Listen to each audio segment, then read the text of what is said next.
এই সুন্দরী নারী ক্রিকেটার যার হাসিতে ভাইরাল তামাম দুনিয়ায়। তিনি মূলত একজন ইংলিশ ক্রিকেটার যিনি বার্কশায়ার ভাইপার্স, ব্রেভ, ইউনি ওয়ারিয়র্স এবং সিডনি থান্ডারের হয়ে খেলেছেন। তিনি এর আগে মহিলাদের টি-20 কাপে মিডলসেক্সের হয়ে খেলেছেন। তার পুরো নাম লরেন কেটি বেল, তার ডাকনাম শার্ক। তিনি জন্মগ্রহণ করেছেন ইংল্যান্ডের সুইন্ডনে 2 জানুয়ারি 2001 সালে। তার মানে তার বর্তমান বয়স 23 বছর। তিনি মূলত দলে সবচেয়ে বেশি ভূমিকা রাখেন বোলার হিসেবে। তার আন্তর্জাতিক টেস্ট অভিষেক হয় দক্ষিণ আফ্রিকার বিপক্ষে, সেটি ছিল 27 জুন 2022 সালে, এবং ওডিআই অভিষেক হয় দক্ষিণ আফ্রিকার বিপক্ষে 15 জুলাই 2022 সালে।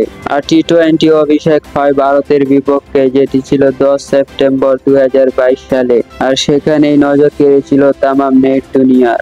টি-20তে বেস্ট বোলিং ফিগার হলো 12 রানে 4 উইকেট, এবং ওডিআইতে 33 রানে 4 উইকেট, এবং টেস্ট ক্রিকেটে 67 রানে 3 উইকেট নিয়েছেন এই নারী ক্রিকেটার।